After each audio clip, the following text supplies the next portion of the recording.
धर्म के हिसाब से आप महापाप करने जा रहे हो, महापाप। इस पाप का कोई प्रायश्चित नहीं है। शास्त्रों में जिस तरह से वर्णित है आप देख लो, शास्त्र पढ़ो, शास्त्रों को समझो। शास्त्रों में पूर्ण रूप से लिखा हुआ है, जब आपने कोई चीज़ दान कर दी तो आपका उस पे से अधिकार खत्म हो गया। आप दान करी हुई चीज़ को आप दोबारा कैसे दान कर सकते हो, बताओ। माता पिता से मेरा सवाल है, कन्या के माता पिता से, कि आप दान करी हुई चीज़ का दोबारा दान कैसे करोगे। डाइवोर्स तो आप करवा लोगे, ठीक है, आपको जज से डाइवोर्स मिल गया, लेकिन नमस्कार भाइयों और बहनों। तो मैं अपने चारों तरफ समाज में एक बहुत ही भयंकर बीमारी देख रही हूँ, तो उसी के ऊपर मैं कुछ बोलना चाहती हूँ, अपने भावों को व्यक्त करना चाहती हूँ। अगर आप भी मेरे भाव से सहमत हो तो कमेंट बॉक्स में अपनी राय ज़रूर लिखें। वीडियो को ज़्यादा से ज़्यादा शेयर करें जिससे किसी का भला हो सके। तो भयंकर बीमारी समाज में ये चल रही है कि आजकल शादीशुदा स्त्री पुरुष जो हैं वो एक दूसरे से अलग होना चाहते हैं, एक दूसरे के साथ नहीं रहना चाहते। और आजकल आप देख रहे होंगे अपने आसपास चारों तरफ, आजकल 5 साल 7 साल, कोई 1 साल, कोई 6 महीने में अपने पति पत्नी एक दूसरे से संबंध ख़त्म कर लेना चाहते हैं, एक दूसरे के साथ नहीं रहना चाहते। तो ये समाज में बहुत बड़ी विकृति आ रही है और शादी का मतलब लोग गलत समझते हैं। शादी जैसे पवित्र बंधन को लोगों ने मजाक बना दिया है। विवाह एक भगवान परमपिता परमेश्वर की कृपा से ही दो आत्माएं एक दूसरे के साथ संबंध स्थापित करती हैं, विवाह के रूप में, विवाह के बंधन में बनती हैं और एक दूसरे के साथ रहने का संकल्प लेती हैं। परमपिता परमेश्वर को साक्षी मानकर, अग्निदेव को साक्षी मानकर, और अग्निदेव के सामने 7 फेरे होते हैं। अग्नि सूर्य की प्रतिनिधि है और सूर्य जगत की आत्मा तथा भगवान विष्णु का स्वरूप है। अतः अग्नि के समक्ष फेरे लेने का अर्थ है कि परमात्मा के समक्ष फेरे लेना। और अग्नि ही वह माध्यम है जिसके द्वारा यज्ञ आहुतियाँ दी जाती हैं और देवताओं को पुष्ट किया जाता है। इस प्रकार अग्नि के रूप में समस्त देवताओं को साक्षी मानकर पवित्र बंधन में बंधने का विधान धर्मशास्त्रों में किया गया है, जिसके लिए 7 फेरे बनाए गए हैं। इसमें 7 वचन दिए जाते हैं। वेदों के पवित्र मंत्रों से विवाह को संपूर्ण किया जाता है। तो चलिए जान लेते हैं विवाह के 7 पवित्र वचन कौन कौन से हैं। 7 वचन में कन्या ही वर से मांगती है 7 वचन। तो पहले वचन में कन्या कहती है वर से कि यदि आप कहीं पर तीर्थ यात्रा करते हो तो आप मुझे भी अपने संग लेकर जाएं। कोई व्रत उपवास अथवा कोई धार्मिक कार्य करते हो तो भी मुझे आज ही की भांति अपने बाएं भाग में अवश्य स्थान दें। यदि आप इसे स्वीकार करते हो तो मैं आपके बाएं भाग में आना चाहती हूँ, आना स्वीकार करती हूँ। तो ये पहला वचन हो गया। फिर दूसरे वचन में कन्या पूछती है वर से कि जिस प्रकार आप अपने माता पिता का सम्मान करते हो उसी प्रकार मेरे माता पिता का भी सम्मान करें तथा कुटुंब की मर्यादाओं के अनुसार धार्मिक अनुष्ठान करते हुए ईश्वर भक्त बने रहें। तो मैं आपके बाएं भाग में आना स्वीकार करती हूँ। मतलब यहाँ पे कन्या कह रही है कि जिस प्रकार आप अपने माता पिता का सम्मान करते हो उसी तरह मेरे माता पिता का भी सम्मान करो और अपनी कुटुंब की मर्यादा के अनुसार धार्मिक कार्य जो भी करते हो उसमें ईश्वर भक्त बने रहो। तो अगर आप इस व्यवहार का पालन करोगे आजीवन तो मैं आपके बाएं भाग में आना स्वीकार करती हूँ, आप मुझे ऐसा वचन दो। फिर तीसरे वचन में कन्या कहती है कि आप जीवन की तीनों अवस्थाओं में, युवा अवस्था, प्रौढ़ अवस्था और वृद्धावस्था में मेरा पालन करते रहेंगे तो ही मैं आपके बाएं भाग में आऊँगी, तभी मैं आपके बाएं भाग में आने को तैयार हूँ। मतलब आजीवन मेरा साथ देंगे, सीधे शब्दों में बोलें तो इस तरह से तीसरा वचन मांगती है कन्या। और चौथा वचन होता है कि कन्या कहती है कि आप घर परिवार की चिंता से पूर्णतः मुक्त थे अब तक, जब तक विवाह नहीं हुआ था, लेकिन अब आप विवाह बंधन में बंधने जा रहे हैं तो भविष्य में परिवार की समस्त आवश्यकताओं की पूर्ति का दायित्व आपका रहेगा, आपके कंधों पर रहेगा। यदि आप इस भार को वहन करने की प्रतिज्ञा करते हैं तो मैं आपके बाएं भाग में आ सकती हूँ। ये कन्या इस तरह से चौथा वर मांगती है। मतलब शादी के बाद सारे उसका पालन पोषण, उसके बच्चों का पालन पोषण ये पुरुष का दायित्व है। उसका पालन पुरुष को करना है, आजीवन उसके बच्चों का और उसका पालन पोषण करना है। तो तभी वो उसके बाएं भाग में आना स्वीकार करेगी। इस तरह से चौथा वचन मांगती है कन्या पुरुष से। अब पांचवा वचन सुनिए। पांचवें वचन में कन्या कहती है कि आप कोई भी कार्य करते हैं, कोई भी महत्वपूर्ण कार्य करते हैं, तो उस महत्वपूर्ण कार्य में जो भी लेन देन होता है अथवा कोई भी खर्च होता है, कोई भी खर्च आप करते हैं तो उसमें मेरी भी राय लेंगे, तभी मैं आपके वाम भाग में आना स्वीकार करती हूँ। इस तरह से पांचवा वचन कन्या बोलती है। अब छठा वचन सुनिए। छठे वचन में कन्या कहती है कि यदि मैं अपनी सखियों के साथ बैठी हूँ या अथवा अन्य स्त्रियों के बीच में बैठी हुई हूँ, तब आप किसी भी कारण से मेरा कभी भी अपमान नहीं करोगे। मतलब कोई बात बोलनी है तो अकेले में बोलो, अन्य स्त्रियों के, पुरुषों के, किसी के सामने उसका अपमान नहीं करोगे। और आप किसी भी प्रकार के व्यसन से दूर रहोगे, जैसे जुआ, शराब, सिगरेट, इन सब से के व्यसन से दूर रहोगे। और जो भी व्यसन होते हैं, जो भी शास्त्र संगत नहीं है, उन व्यसनों से आप दूर रहोगे, तभी मैं आपके वाम भाग में आना स्वीकार करती हूँ। तो ये छठा वचन हो गया। अब सातवां और अंतिम वचन सुनिए। वचन मांगती है कि आप पराई स्त्रियों को माता के समान समझोगे और पति पत्नी के आपसी प्रेम के मध्य अन्य किसी को भी भागीदार ना बनाओगे। और यदि आप यह वचन दोगे तो ही मैं आपके वाम भाग में आना स्वीकार करती हूँ। मतलब पराई स्त्रियाँ जितनी भी हैं उनको माता के समान देखना है। पति का ये मर्यादा है, तो वो वचनबद्ध है इस चीज़ के लिए। तो ये 7 वचन हो गए, 7 पवित्र वचन हो गए विवाह के। तो इन 7 वचन का पुरुष को पालन करना होता है। तो ये 7 वचन हर पति पत्नी एक दूसरे को देते हैं। विवाह जब होता है फेरों के समय, 7 पवित्र वचन जो विवाह के हैं, तो सारे वचन में स्त्री ही पुरुष से वचन मांगती है। इसके विपरीत स्त्री भी उतनी ही वचनबद्ध है, 7 वचन पूरे करने के लिए वो भी पूर्ण रूप से वचनबद्ध है। उसको भी इसके विपरीत 7 वचनों का पालन करना होगा। अर्थात अगर पुरुष से बोला गया है कि आप मेरे माता पिता का सम्मान करोगे, और इसके विपरीत स्त्री को उसके माता पिता का सम्मान करना पड़ेगा। उसके माता पिता को भी अपने माता पिता की तरह ही मानना पड़ेगा आजीवन। उनकी सेवा करनी पड़ेगी, उनको प्रेम करना पड़ेगा अपने माता पिता की तरह। तो इसके लिए वो भी वचनबद्ध है। माना गया है कि स्त्री धर्म का पालन करती हैं, तो स्त्री को अपनी इस मर्यादा को हमेशा रखना है कि ईश्वर भक्त बने रहना है, धर्म की मर्यादाओं का पालन करना है उसको भी। ऐसा नहीं है कि पुरुष से वर मांग रही है तो स्त्री पालन नहीं करेगी। स्त्री को साक्षात माता लक्ष्मी का रूप माना गया है, लक्ष्मी स्वरूपा माना गया है। तो स्त्री में ये गुण अपने आप स्वतः माने गए हैं। पहले ये परंपरा थी, कन्याओं को जो उनके माता पिता थे इस तरीके से पालन पोषण उनका करते थे कि इनमें स्वतः ये गुण आ जाते थे कि सबके साथ अच्छा व्यवहार करें, सबका परिवार में ध्यान रखें, सबका पालन पोषण करें अच्छे से, जैसे एक माता करती है, और सबकी सेवा करें और धार्मिक बने रहें। कभी भूल से भी किसी का अपमान ना करें, कभी भूल से भी कभी किसी का हृदय ना दुखाएं।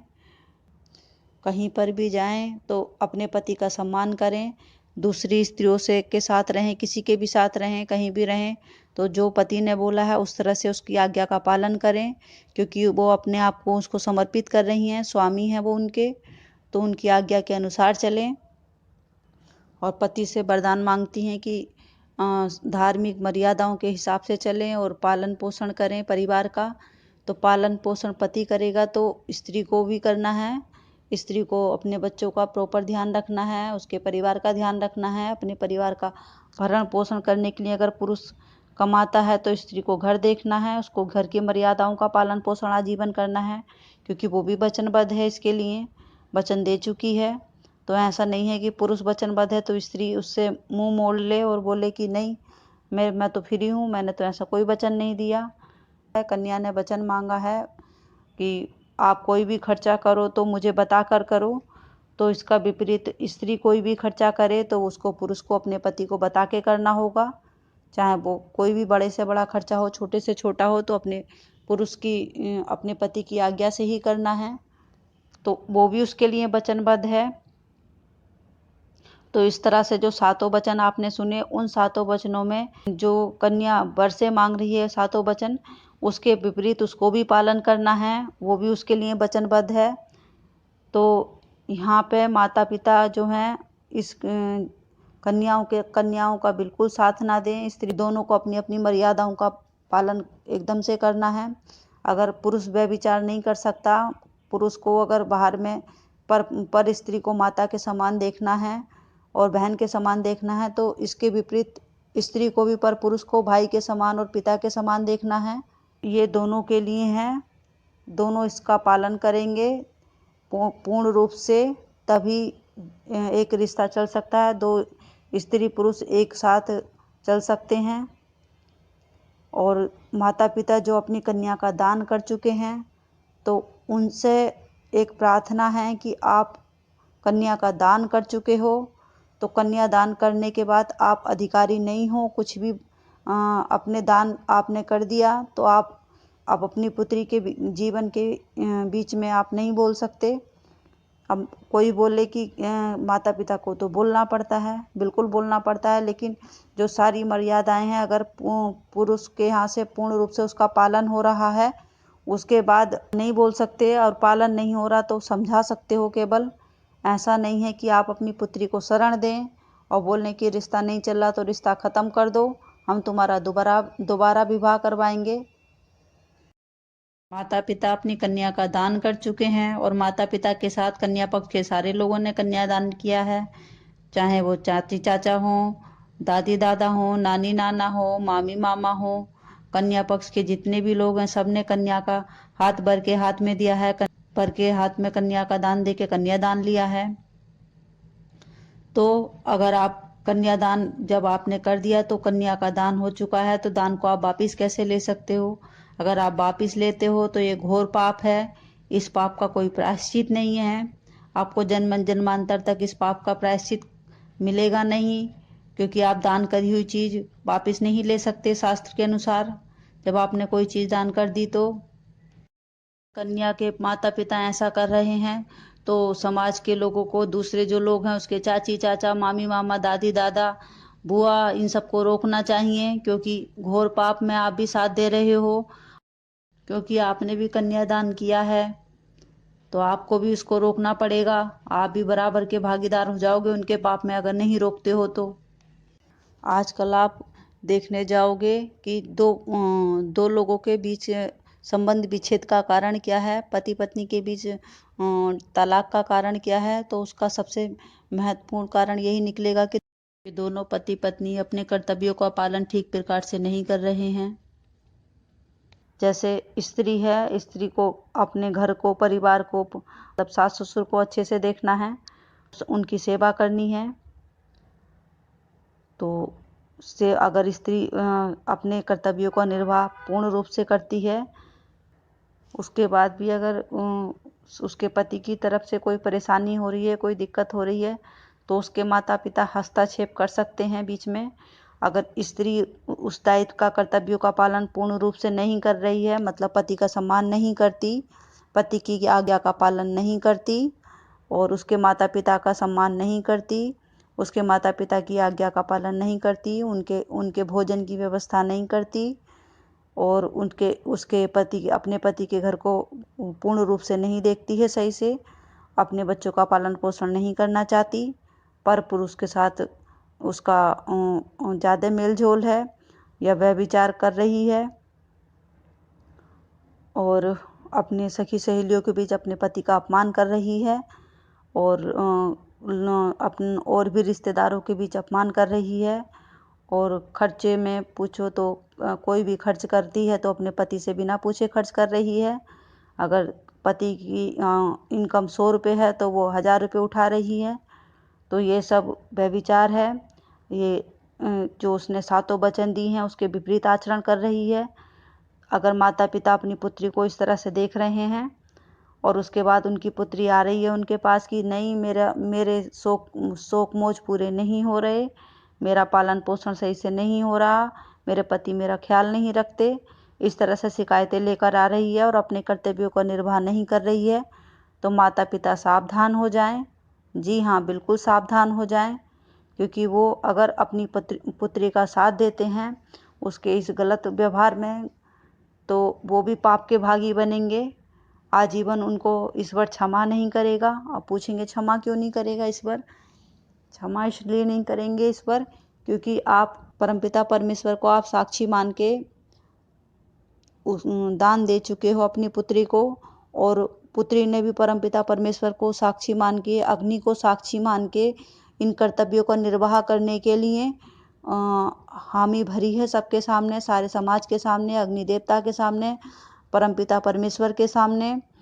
पुत्री को बीच में आके बचाए नहीं कि अगर नहीं करेगी तो कुछ नहीं होता।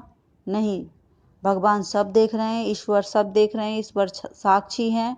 अगर आप धर्म के मार्ग में बाधा बनोगे और धर्म को अधर्म से जोड़ के अपनी बातों को स्थापित करोगे कि नहीं ऐसा ना, कोई नहीं, अरे हमारी बेटी काम नहीं करेगी, हमारी बेटी बच्चों की देखभाल नहीं करेगी, हमारी बेटी को नौकर लगा के दो, और हमारी बेटी मनचाहा खर्च करेगी, तुम कौन होते हो बोलने वाले?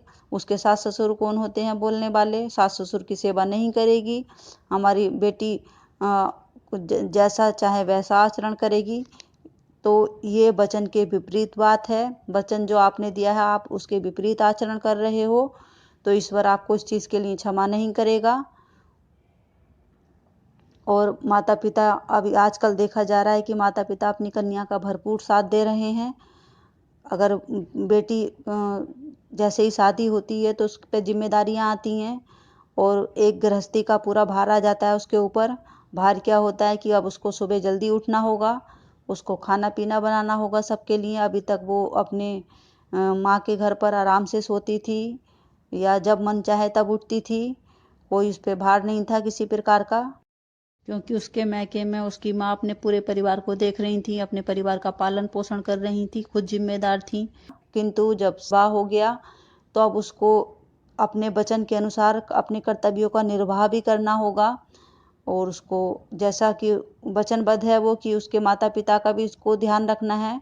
अपने पति के माता पिता उसके माता पिता हैं, उनका बराबर ध्यान रखना है। तो ध्यान कैसे रखेगी? सुबह उठेगी, मतलब सुबह उठ के घर साफ सुथरा करना स्त्री का परम कर्तव्य है। घर साफ सुथरा करके फिर सबको भोजन देना, सबके लिए भोजन बनाना, ये स्त्री का परम कर्तव्य है।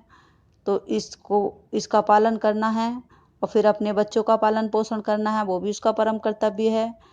और अपने पति की देखभाल करना, वो भी उसका परम कर्तव्य है। और पति, जिस तरह से बोला गया है कि पति वचनबद्ध है कि जो 7 वचन दिए उन 7 वचनों का पति भी कठोरता से पालन करे। अगर पति 10 घंटे नौकरी करके आ रहे हैं तो स्त्री को तो सुबह शाम का ही काम है। 3 घंटे मान लो सुबह में लगे, 3 घंटे शाम को लगे, वो तो 6 घंटे में उसका हो जा रहा है।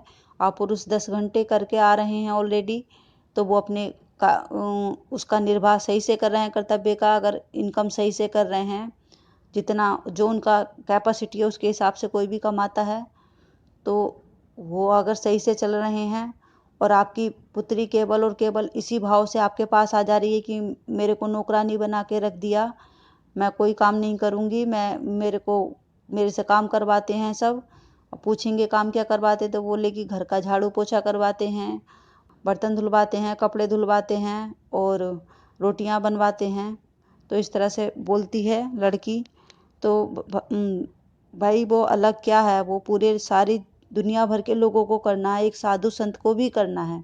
जो साधु संत गृहस्थ नहीं है, जो जंगलों में हैं, उनको भी ये सब काम करना ही है।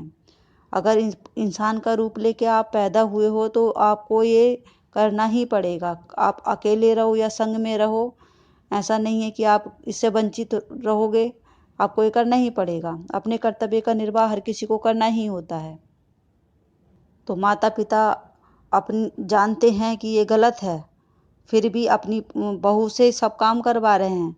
उस बहू अपने कर्तव्य को निर्वाह कर रही है अच्छे से, किंतु अब खुद की पुत्री के कर्तव्य निर्वाह की बात आती है तो एकदम हाथ खड़े कर देते हैं कि हमारी पुत्री को नौकरानी बना दिया और हमारी पुत्री ये सब नहीं कर सकती।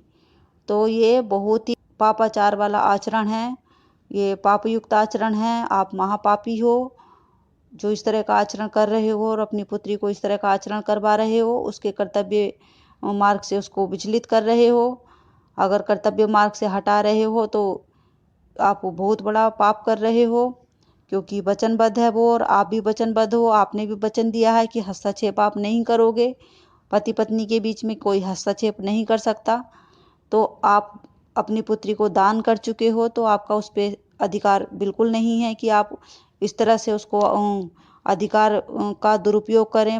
आपकी पुत्री है तो आप उसको मान सम्मान करें, आदर करें जब आपके घर पे आए तो। किंतु इन सब छोटी छोटी बातों के लिए अगर पुत्री आपकी शिकायत लगाती है तो आप अपनी पुत्री को समझाएं कि अब उसको अपने कर्तव्य का निर्वाह करना है। अब वो पत्नी बन चुकी है, जिस तरह से उसके पति ने वचन दिया था कि वो गृहस्थी का पालन करेगा, उसको आजीवन कमा कर खिलाएगा, उसी तरह से तुमने भी पालन करने का वचन दिया है, तो तुम्हें भी पालन करना है। अन्यथा इस तरह के पापाचरण में अगर आप उसका साथ दोगे तो क्या करोगे?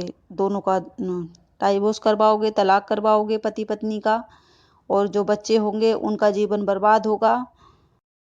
बच्चे ईश्वर का रूप होते हैं, और जो पति पत्नी अपने निजी स्वार्थ के लिए बच्चों के मनोभाव से खेलते हैं, उनके कोमल मन को ठेस पहुंचाते हैं, उनको पीड़ा देते हैं, मानसिक कष्ट देते हैं, तो उन पति पत्नी का कभी उद्धार नहीं हो सकता। जन्म जन्मांतर तक उनको इस पाप की मुक्ति नहीं मिलेगी।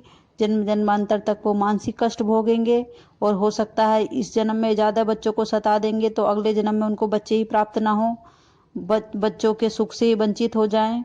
तो सावधान हो जाओ, ये घोर पाप से बचो और सबको बचाओ। और फिर से अपनी पुत्री का विवाह दोबारा करोगे तो भाई समाज के हिसाब से तो गलत है ही, अब धर्म के हिसाब से आ जाओ।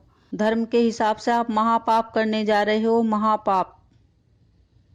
और इस पाप का कोई प्रायश्चित नहीं है। शास्त्रों में जिस तरह से वर्णित है आप देख लो, शास्त्र पढ़ो, शास्त्रों को समझो। शास्त्रों में पूर्ण रूप से लिखा हुआ है, जब आपने कोई चीज़ दान कर दी तो आपका उस पे से अधिकार खत्म हो गया। अब दान करी हुई चीज़ को आप दोबारा कैसे दान कर सकते हो, बताओ।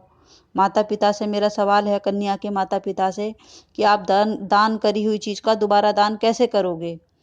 डाइवोर्स तो आप करवा लोगे, ठीक है, आपको जज से डाइवोर्स मिल गया, लेकिन जो ईश्वर के सामने संकल्प लिया था, शपथ ली थी, वचनबद्ध थे भगवान के सामने, जो आपने भगवान को साक्षी मान के उनको वचन दिया था कि ये दोनों साथ चलेंगे आजीवन, तो उसमें आप बाधा डाल रहे हो। वो भी पाप कर रही है और आप उसका पाप में पूर्ण रूप से साथ दे रहे हो। तो ये बहुत ही गलत कार्य है, निकृष्ट कार्य है, गणनात्मक कार्य है। इस कार्य से बचें और अपनी पुत्री को भी बचाएं। अब दूरदृष्टि से थोड़ा सोचेंगे आप तो मान लो अभी आपकी बेटी के साथ में ही हो रहा है, बेटी बेटे के साथ में ये हो रहा है कि वो लोग अलग हो गए। अब उनके बच्चे हैं, कल को वो शादियां करेंगे, उनको भगवान न करे ऐसा कुछ हो, लेकिन उनका भी नहीं हो पाया, अपने पार्टनर के साथ सही से नहीं रह पाए, तो वो भी अलग होंगे। तो आपकी पुत्री तो आप अपने माता पिता के पास आ गई, क्योंकि माता पिता साथ रहते थे। अब वो बच्चे किसके पास जाएंगे? पिता ने दूसरी शादी कर ली उनकी, माता ने दूसरी शादी कर ली, तो अब वो बच्चे किसके पास जाएंगे? ना तो वो माता के पास जा सकते हैं, ना तो वो पिता के पास जा सकते हैं। तो वो बच्चे मारे मारे फिरेंगे। तो दूरदर्शी के भाव से भी सोचोगे तो ये भी कितना गलत है कि आप एक गलत चीज में साथ दे रहे हो तो आगे तक के रास्ते सारे बंद कर रहे हो, पूरा जीवन सबका बर्बाद करने जा रहे हो। तो अपने इस अहंकार को त्यागो, कोई छोटा बड़ा नहीं होता, सब बराबर हैं। जो पति पत्नी केवल और केवल अपने बारे में सोचते हैं, बच्चों के बारे में नहीं सोचते, समाज के बारे में नहीं सोचते, अपने माता पिता के बारे में नहीं सोचते, उनका अंत बहुत बुरा होता है। स्वार्थी लोगों का कोई साथ नहीं देता, स्वार्थी लोग अंत में अकेले ही रह जाते हैं। तो स्त्रियों को भी स्वार्थ की भावना त्यागनी चाहिए कि मैं ही क्यों करूं, मैं ही क्यों करूं, मैं ही सबकी सेवा करूं। स्त्री का जन्म सेवा के लिए ही हुआ है। धरती को माता इसीलिए बोला जाता है कि धरती सबकी सेवा करती है। देवताओं को देखो, देव भाव क्यों मिला है? क्योंकि देवता सबकी सेवा करते हैं। तो जो देव बन के रहेगा तो उसे सब कुछ प्राप्त होगा। जो दानव बनेगा अंत में मारा जाएगा, वो भी अकेला, बुरी उसकी दुर्गति होगी। तो आपके हाथ में है, आपको देव बनना है कि दानव बनना है। और इसके विपरीत जो वर पक्ष है उसको भी अपने सातों वचन जो उसने दिए हैं उसका पालन पूर्ण रूप से करना है, पूर्ण रूप से अपनी पत्नी का ध्यान रखना है, उसको सम्मान देना है, मान सम्मान देना है। अगर वो ऐसा नहीं करता है तो वो भी वचनबद्ध है ईश्वर के सामने, तो ऐसा नहीं करता तो उसको भी इस पाप के लिए ईश्वर कभी क्षमा नहीं करेंगे। बारंबार उसको इस पाप का प्रायश्चित करने के लिए जन्म लेना पड़ेगा, पुरुष को भी और स्त्री को भी और उनके परिवार वालों को भी। तो इस पापायुक्त आचरण से सब बचें और समाज को भी बचाएं, अपने बच्चों को सही शिक्षा दें, सही आचरण करवाएं और आप उनके दुश्मन ना बने। माता पिता, चाहे कन्या के माता पिता हों चाहे वर के माता पिता हों, एक दूसरे का साथ सही चीज़ों में दें, गलत चीज़ों में साथ ना दें और एक दूसरे के साथ संयम से रहें। जो प्राप्त है उसी को पर्याप्त समझना चाहिए, संतोष रखना चाहिए अपने मन में, तभी आप शांति का जीवन जी सकते हो। दूसरों से ईर्ष्या करोगे और दूसरों की देखा देख अपना भी जीवन बर्बाद करोगे कि उसको ये प्राप्त है मुझे प्राप्त नहीं है, फिर उससे ईर्ष्या करोगे, आपस में झगड़ोगे तो उससे कुछ प्राप्त नहीं होगा। अब पति पत्नी बोलेंगे कि हम लोगों में तो बनती नहीं, हम कैसे रहें। संयम सबसे बड़ा धर्म है, सबसे बड़ा जीवन का नियम है। संयम करें, ध्यान करें एक दूसरे की बातों का, जिस चीज़ से जिसको परेशानी है वो काम ना करें। जब एक दूसरे का आदर करेंगे, एक दूसरे का मान सम्मान करेंगे, एक दूसरे से प्रेम करेंगे तो सारी समस्याओं का समाधान हो जाएगा। मन को दूषित करने वाली और विचारों को दूषित करने वाली पुस्तकें ना पढ़ें, मन को शुद्ध रखने वाली धार्मिक पुस्तकें पढ़ें, भगवान की पुस्तकें पढ़ें, भगवान का ध्यान करें। फिर देखें आपके जीवन में कितना मंगल होता है, आपके सारे कष्टों का कैसे निवारण होता है, आप में संयम कैसे आता है। सब आपको स्वतः ही प्राप्त हो जाएगा, कुछ करने की आवश्यकता भी नहीं होगी। विचार बदलने से सब बदल जाएगा। क्या ना करें इसका वो है, तो आप सातों वचनों को बार बार सुने, बार बार पढ़ें, बार बार समझने की कोशिश करें कि क्या वचन दिया था, क्या उसके हिसाब से पालन हम कर रहे हैं या नहीं कर रहे। नहीं कर रहे तो आप धर्म के हिसाब से एकदम गलत हो, आपको मानसिक शांति नहीं मिलेगी। और रही बात तन की शांति की, कुछ नई नई समस्याएं हैं सबकी, मैं बात करना नहीं चाहती इस प्लेटफॉर्म पे, लेकिन करनी पड़ रही है। आजकल लोगों को मानसिक शांति के साथ मानसिक शारीरिक सब शांति चाहिए। तो भाई मानसिक शारीरिक शांति सब ईश्वर के ऊपर है। ईश्वर का भजन करें, ईश्वर का ध्यान करें। ये तन की शांति के लिए आप अपने धर्म से विचलित ना हो, मन की शांति का ध्यान करें। मन की शांति ही परम शांति है। शारीरिक सुख के लिए ही एक दूसरे का अगर पति पत्नी त्याग कर देंगे, शारीरिक सुख पत्नी को पति से नहीं मिल रहा और पति को पत्नी से नहीं मिल रहा, तो एक दूसरे से इतनी सी बात पे अलग हो जाओगे, तो ये बड़े शर्म की बात है। ये ईश्वर की कृपा से ही होता है जो होता है। ईश्वर की कृपा से ही दो लोग एक रास्ते पे चलने के लिए वचनबद्ध होते हैं। तो अब जैसा भी जीवन गुजरे, जैसे भी जो भी भगवान परीक्षा लें, उन परीक्षाओं में खरे उतरें। जो भी समस्याएं हैं उनको बैठ के सुलझाएं। हर समस्या का समाधान है, हर समस्या के लिए औषधियाँ हैं। समस्याओं का समाधान करें। उसके लिए ये नहीं है कि पति पत्नी एक दूसरे को छोड़ के दूसरे इंसान के, दूसरी स्त्री और पुरुष के साथ व्यभिचार करें, क्योंकि धर्म की दृष्टि से, कर्म की दृष्टि से आप भारत भूमि पर पैदा हुए हो। ये ऋषि मुनियों की धरती है, पवित्र लोगों की धरती है। यहाँ पवित्र गंगा मैया बहती हैं।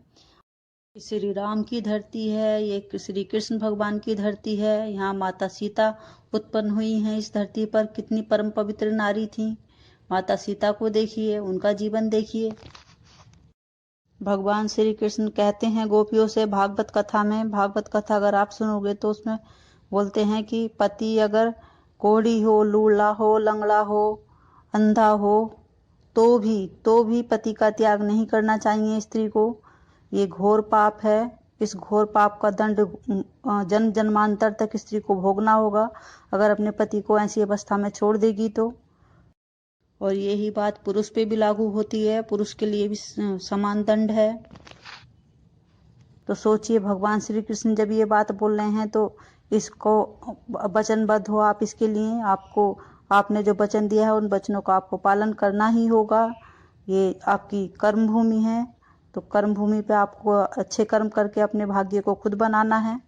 आपने पवित्र गंगा मैया को साक्षी मान के, पवित्र अग्नि को साक्षी मान के, परमपिता परमेश्वर को साक्षी मान के जो संकल्प लिया है एक दूसरे का साथ निभाने का किसी भी अवस्था में, तो आपको उस संकल्प का पालन करना है। हम जो कर्म करते हैं, इन कर्मों से ही हमारा भाग्य बनता है, जो हमारा जन्म जन्मांतर तक पीछा नहीं छोड़ता। अगर सही भाग्य है तो आपको भगवान मिलेंगे, और अगर आप कर्म खराब कर रहे हो तो दुर्भाग्य बनेगा। जैसा कि भगवान श्री कृष्ण ने गीता में बोला है कि ये भूमि धरती लोक जो है कर्म भूमि है इंसान की। यहाँ पे भगवान ने एक कर्म करने के लिए इंसान को भेजा है, अच्छे कर्म करने के लिए, पवित्र कर्म करने के लिए। भगवान ने जो लिखा है उसके हिसाब से तो आप आचरण कर भी नहीं सकते, लेकिन ये तो बहुत छोटी सी बात है, बहुत छोटा सी बात है, जो पति पत्नी एक दूसरे का अगर ध्यान रखें तो वो पूर्ण रूप से पालन कर सकते हैं। आप तपस्या देखो ऋषि मुनियों की जाके। आजकल तो इतना यूट्यूब पे लोग डाल भी रहे हैं कि कैसी कैसी तपस्याएं लोग कर रहे हैं आज के इस कलयुग में भी। तो आप लोग क्या इतना सा भगवान ने आपको बस थोड़ा सा कष्ट दिया कि एक दूसरे से अलग हो गए? ये तो बड़े दुख की बात है। आपका नित्य यहाँ पर रोज नई परीक्षाएं हैं संसार में, हर इंसान की जीवन में नई परीक्षाएं चलती रहती हैं।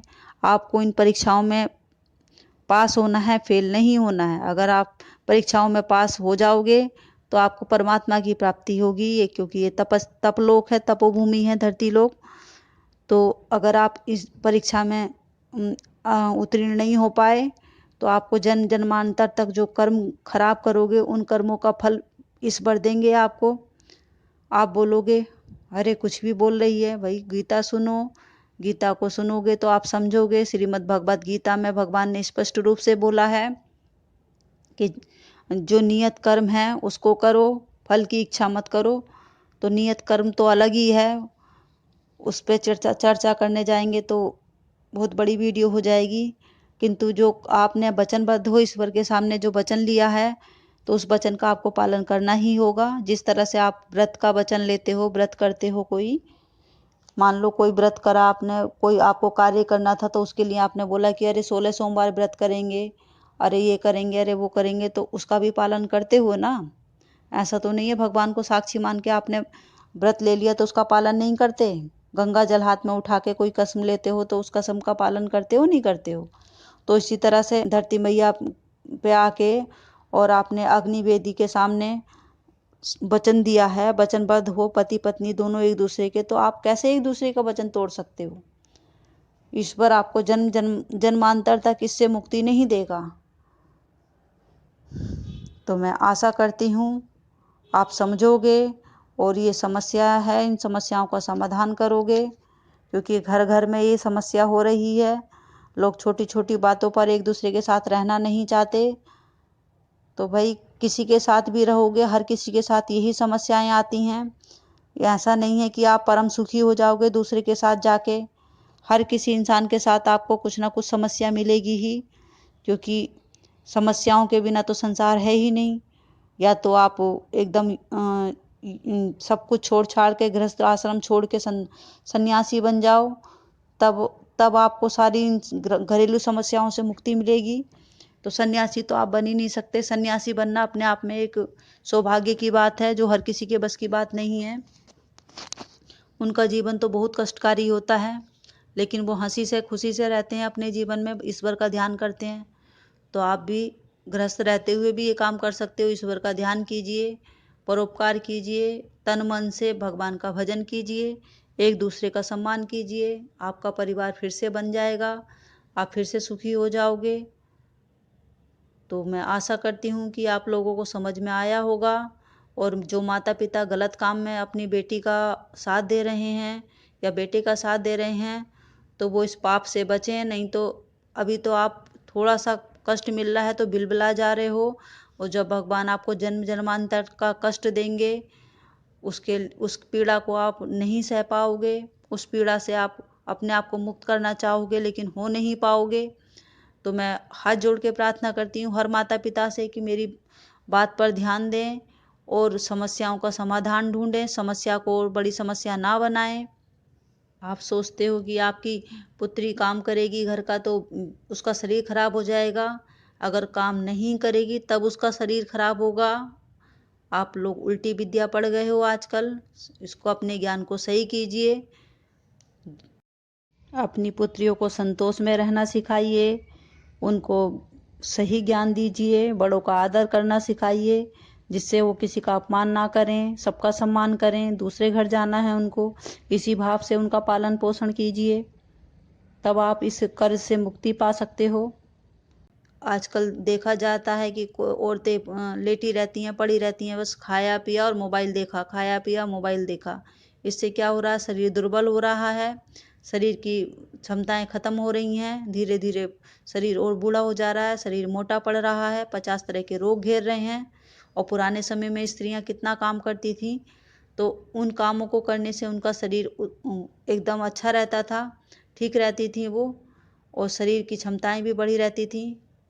पुराने समय में तो कोई मशीन भी नहीं थी, खुद से ही आटा पीसना पड़ता था, खुद से ही कपड़े धोने पड़ते थे, फिर खुद से ही सारे जानवरों को देखना पड़ता था। अगर गाय पाल रखी है दूध के लिए तो सोचिए कितना काम था। अभी तो इतनी मशीनें आ गई हैं, सब काम मशीनें ही कर लेती हैं। गैस जलाओ और खाना बनाओ, बटन दबाओ, कपड़े धुल गए। अब उसके बाद बचा क्या, घर का झाड़ू पोछा। अब उतना भी कोई नहीं करेगा, खाना भी नहीं। तो आजकल सारा काम नौकर कर रहे हैं। तो देखिए, आप खाने पीने की बात कीजिए तो नौकर तो बेचारों को कुछ खाने पीने प्रॉपर मिलता नहीं, लेकिन शक्तियाँ उनमें कितनी होती हैं, सारा काम फटाफट फटाफट करते हैं। और आप अपने बेटी बेटों से काम नहीं करवाएंगे तो उनका शरीर बर्बाद हो जाएगा और वो मोटे पड़ेंगे और 50 रोग घेरेंगे उनको। तो आप उनके मित्र नहीं हो, परम शत्रु हो, जो आप गलत चीज़ों में उनका साथ दे रहे हो, उनको आलस्य की ओर लेके जा रहे हो। तो ऐसा ना करें। शरीर भगवान ने दिया है, शरीर को अगर चलाओगे नहीं, पड़े रहोगे, तो पड़े पड़े शरीर बर्बाद हो जाएगा। ना भजन में लगाया, ना कर्म में लगाया, तो क्या किया शरीर का, कुछ नहीं किया। शरीर को सजाते रहो, सजाते सजाते एक दिन बूढ़ा पड़ जाएगा शरीर, इसकी मृत्यु हो जाएगी। तो क्या सजाया, मिट्टी को सजाने से थोड़ी होगा, कर्म को सजाओ। इस शरीर को कर्म से निर्माण करो, अच्छे कर्म करो तो शरीर अच्छा रहेगा। मानव सेवा ही माधव सेवा है। अगर आपने अपने माता पिता को, अपने घर के बड़े बुजुर्गों को खुश नहीं किया, उनका सम्मान नहीं रखा, उनका मान सम्मान नहीं किया, तो आप कितने भी भगवान का भजन करो, आपको उसका कोई लाभ प्राप्त नहीं होगा। जीवन में आप हमेशा दुखी रहोगे, सुख कभी प्राप्त नहीं कर पाओगे, मानसिक शांति आपको नहीं मिलेगी। केवल हिंदू हिंदू चिल्लाने से और सनातनी चिल्लाने से कुछ नहीं होगा। अपने कर्मों के प्रति जागरूक रहें, जो कर रहे हैं उसको सोचें समझें कि सही कर रहे हैं कि गलत कर रहे हैं। कि हिंदुओं में विवाह एक पवित्र संस्कार है, दूसरे धर्मों में विवाह नहीं होता, वो तो एक उनका एग्रीमेंट है, वो तोड़ा भी जा सकता है। किंतु हिंदू धर्म में विवाह एक ऐसा संस्कार है जिसको कभी भी तोड़ा नहीं जा सकता। तो आप अगर उसका पालन नहीं करोगे सही से, तो आप सच्चे हिंदू कभी नहीं बन पाओगे। अत्यधिक पुत्र मोह के कारण ही महाभारत हुआ। धृतराष्ट्र ने किसी की नहीं सुनी अपने पुत्र मोह के कारण। तो अब आप अपने घर में महाभारत ना करवाएं, धर्म को सर्वोपरि रखें। जो भगवान ने धर्म ग्रंथों में लिखा है, जो शास्त्रों में लिखा है, उसका पालन करके ही आगे बढ़ें। अपने पुत्री और पुत्र के मोह में धर्म को ना भूलें, धर्म के अनुसार आचरण करें, तब आपका उद्धार संभव है। अन्यथा हानि ही हानि है, कोई लाभ नहीं है। मैं आशा करती हूँ आपको समझ में आया होगा। और इस वीडियो को ज़्यादा से ज़्यादा आप लोगों को शेयर कीजिए, जिससे किसी का परिवार बच सके और लोग एक दूसरे को समझ के अपने परिवार की मर्यादाओं में और अपने भगवान को साक्षी मान के जो वचन दिए हैं, उन वचन की मर्यादाओं में एक दूसरे के साथ रहें। अपने कर्तव्य से भटके नहीं, डरे नहीं, अपने कर्तव्यों का डटकर पालन करें और कर्म भूमि में अपने आप को सफल बनाएं। ओम नमो नारायण, हरि ओम नमो नारायण, हरि ओम नमो नारायण।